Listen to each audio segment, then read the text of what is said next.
VOD got started with Greg. Greg was the only original member. It was probably 85, 86. And I think Neil the Viking, there were two Neils. Neil the Viking was the vocalist for a stretch before Stuart took over, I think. Radley played bass guitar before Diccon took over. And Dion played drums. And when Dion left, Neil Thunder, the other Neil Thunder.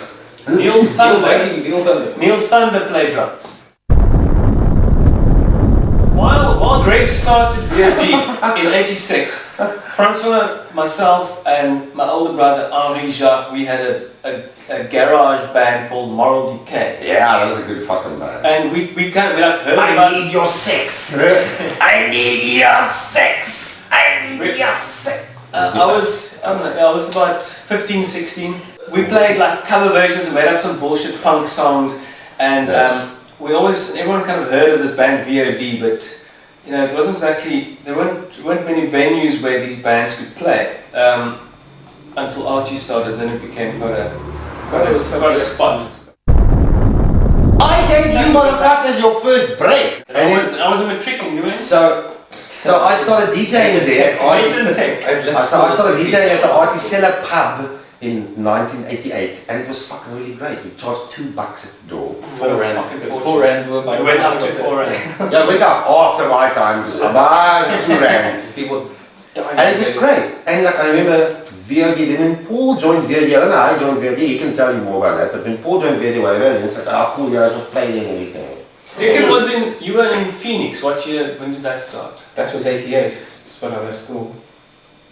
No. I saw Phoenix live in Greenpoint at the Claridge's Hotel. That's our first gig when they played to Grey. Let us come up and we saw Nick from head banging. We fucking head banged. That was just when I was about to join VOD because Greg and Stuart came to that gig. I remember seeing that was a fucking great gig. And Greg was wearing about 3 sunglasses on the head. We went fucking mingle. No, it was for whom the bell tolls. It was good. The Rods let them in. Cliff was on vocals. And then at that same time, when Phoenix was going, Cliff, who was the vocalist for Phoenix, started Metamorphosis with Francois, myself, and Jenny, and Dick had played a few songs. They sort of swapped out. That was 88, 89, eh? Yeah. Played like Black Sabbath, we all played Osiris, and then just original songs. Incestuous bands. I got a call from a friend at school who thought my brother was a bass player and said that the punk band was looking for a bass player, but it was actually me. And then Greg and Stuart came around, and then I joined for the Joburg tour in 1989, which was my first gig at the Thunderdome. I've still got a video of it. This was when I was 17 years old, and my parents let me go with these strange people. Blue balls. Yep. In the white combi. 2 days we drove to Joburg in the Vodmobile in Greg's cream combi. The first gig was at the Thunderdome, and the second gig was at Club Double Image.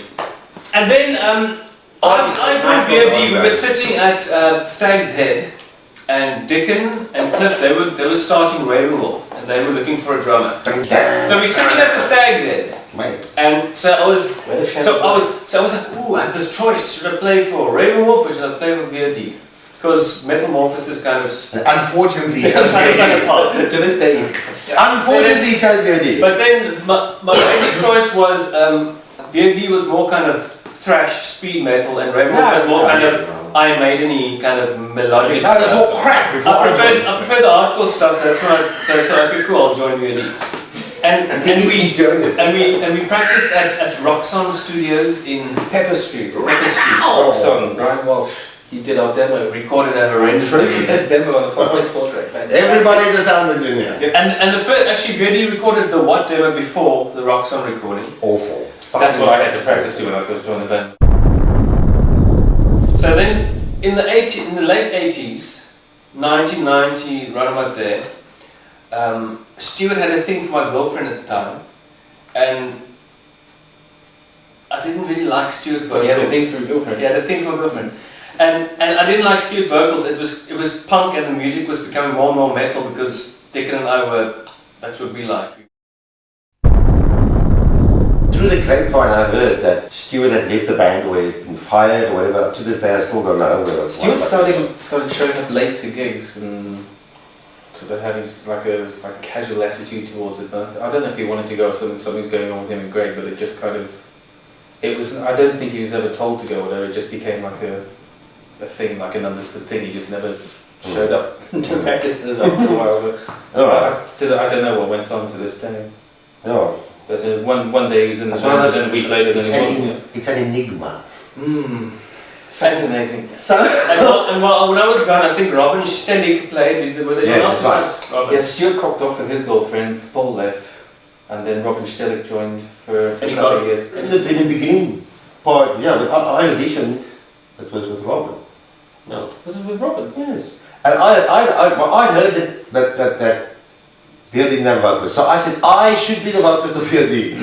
I should be the vocalist. In fact, you said that even earlier whilst Stuart was singing. Yes, I should be the vocalist of this band.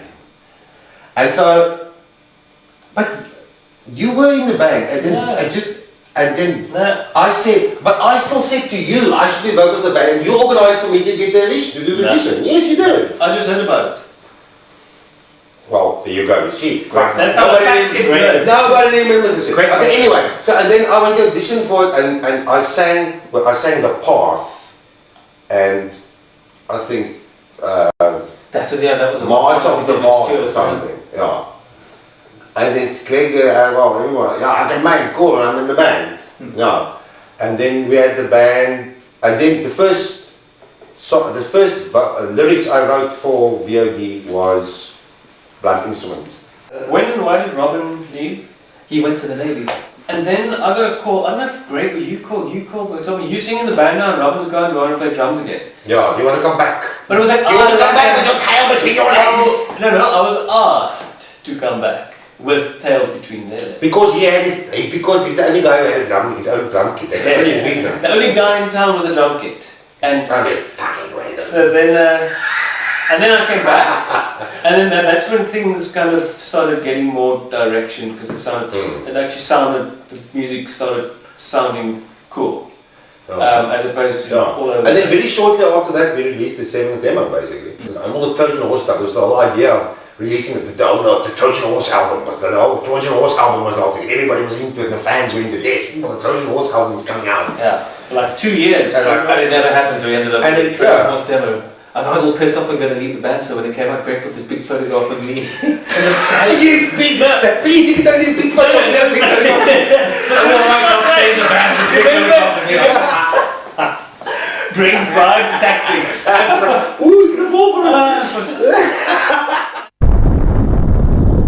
Yeah, so then that's when the whole InHouse thing also came in.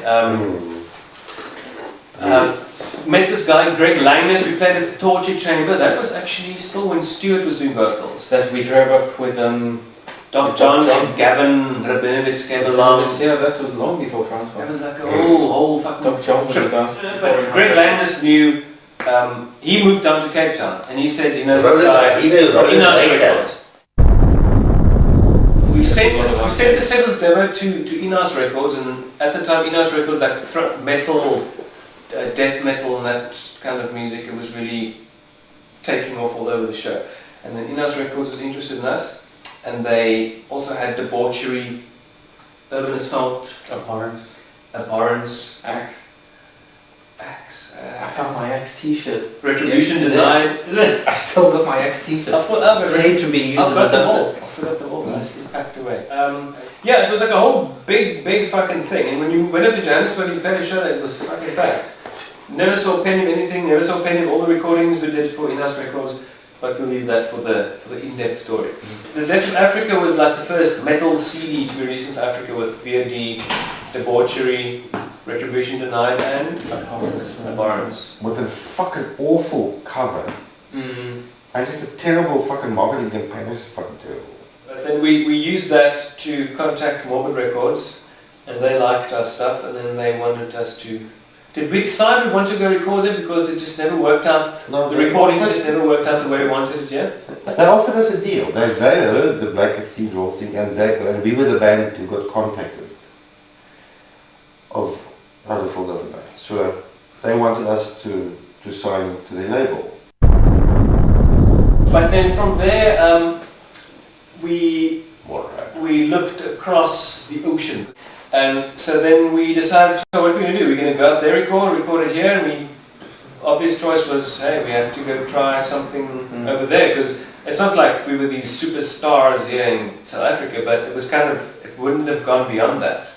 Yeah, it's mad. And it never did anyway. It was metal, and metal was always metal.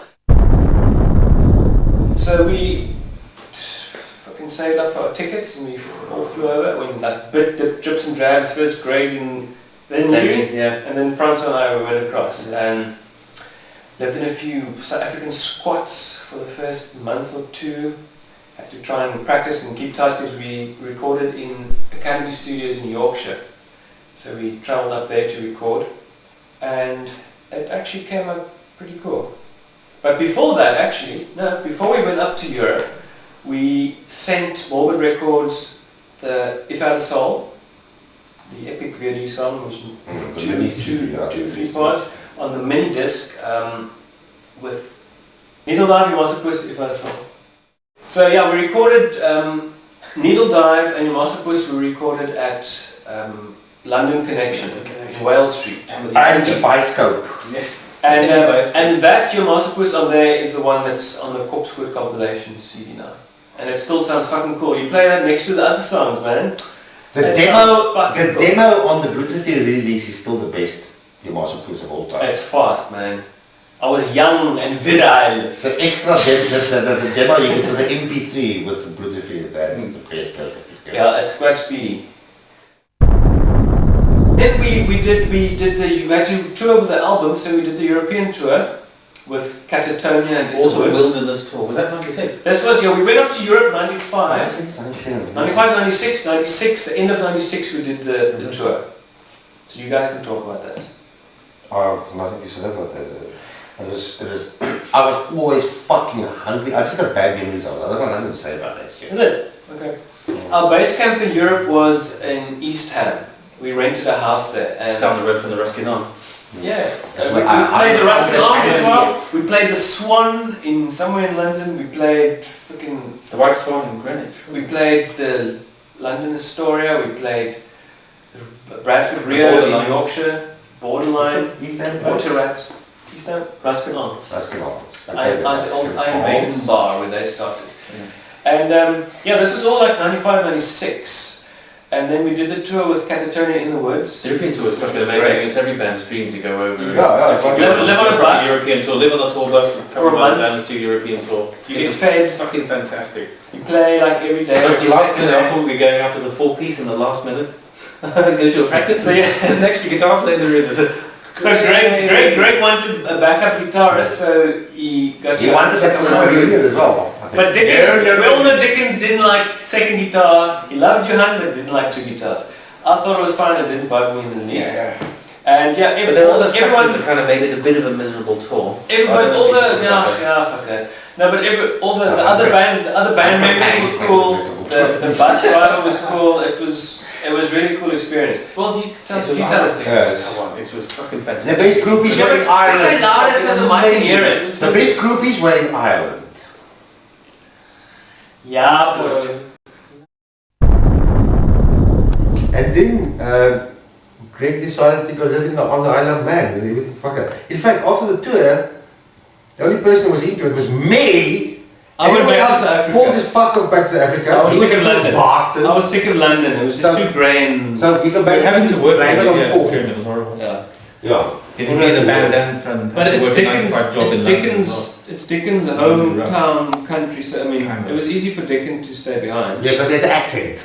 Yes. No, he didn't actually. Everyone thought it was Australian. Really? Yeah. Halfies. Now I just think I'm an idiot. And then when Greg decided to go to the Isle of Man, I just thought, like, well, fuck this now. I'm not going to still.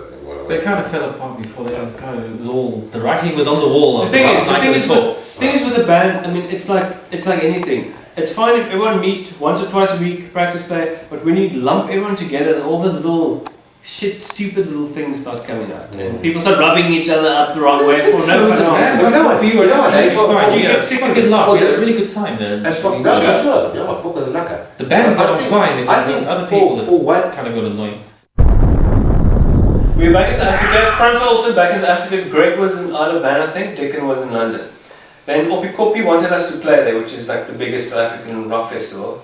I thought, fuck, okay. Also the Turkey. This was 1998, so it was like about a year or two after I was back in South Africa just doing my own thing.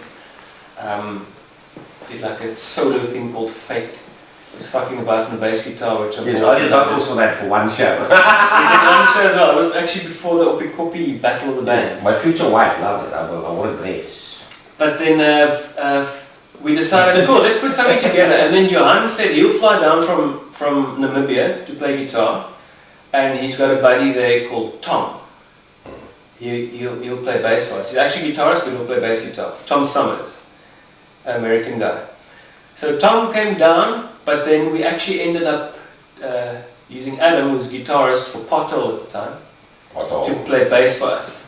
But then Tom just came along anyway. Adam van der Riet. It was very cool. Adam van der Riet, yeah. Oh. And David did our sound for us in the UK, and he was also back in South Africa. So we told Carl that, you know, one show is not enough, we want 2 shows because we want more bucks and we can cover all our costs. So then we played the Black Label stage, which was total chaos, and the main stage the night after. So we played 2 nights in a row. It was... I got the first people right up, but your ma's a put it, I was laughing because your ma's a puss. It was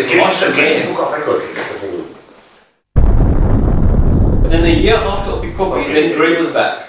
Then we played the Woodstock Festival. We played the first Woodstock Festival, and then Tom played bass guitar for that. And Tom's makeup was just like blackface. Yeah, he backed up. No way! Like a VOD across on my chest. And he had short hair, like a short hair guy. Like a skater. Like Pantera, fucking. Yeah. The Pantera version. That was a psychotic show as well. It was the last band of the festival. The Christians were fucking hunting us And down. I think that the Christian bikers then, as the last song finished, they just they cut the power to the entire camp. It was like a big holiday camp with And it like exploded like. That was classic. That was beautiful. And then that was pretty much the last VOD show, huh? For the end of the 90s. And then That was the last VOD show. But after so that was pretty much the last VOD show, and then Greg was going to come through and we were going to do practices, and then it was just one time again where we sat waiting for practice and Greg didn't arrive, and that was like the last of that. I don't even remember. And then the early 2000s, we all did our own stuff. Yeah, but then soon after that I started my award-winning pop group. Francois, you did the Christ before Quiver stuff. Yes. I did I face stopped stuff. playing for 10 years. I didn't play for about 8 years. You started, didn't you? I didn't play for about 5 or 6 years, I think. I just gave it up. And then you started playing for Demoniac. My first gig with Demoniac was Demoniac's last gig. It was a fucking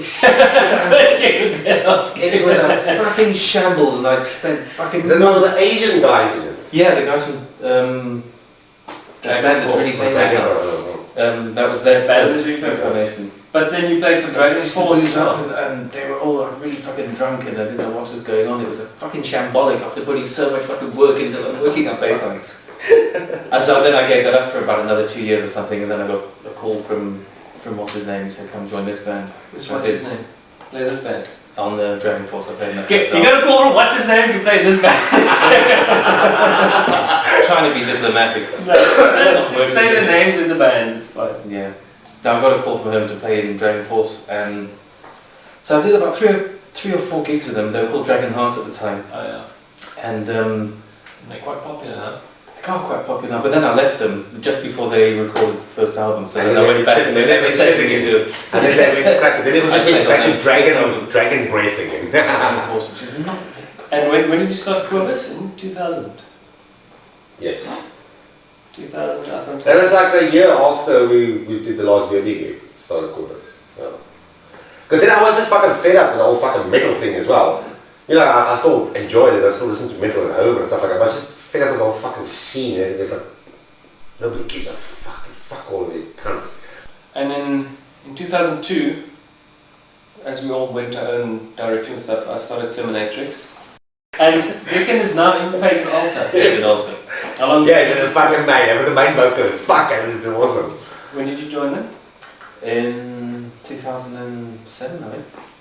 It's about 2 years ago. In 2006, we re-released the Putrefear album, like a 10th anniversary special release, because it was never released in South Africa. It was only available on import. So we put that together with a bunch of demo MP3s and some music videos and a slightly rearranged track order. Eh?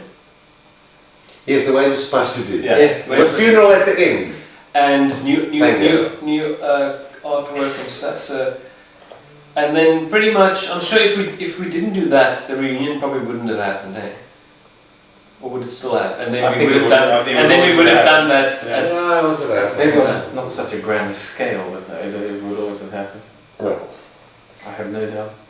Anything you guys think we need to mention that's important? Yes. I really hope we're not going to be crap. No, we won't. We won't be crap. It's impossible. We'll be fat. It's not possible for you to be It's crap. impossible. God. We were, and we always will be. Yes. God. Well, In a year or two, VOD was formed about a quarter of a century ago. yes, it's far. It's 23, way it's far. 23 years ago this year.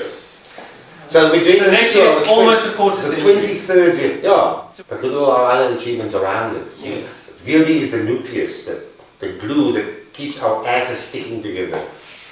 Yes.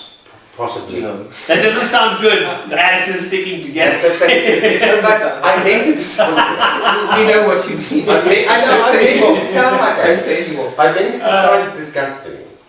Now I have to go because I am actually 42 years old and I have a child and a wife, so I have to go. I'm not posing here.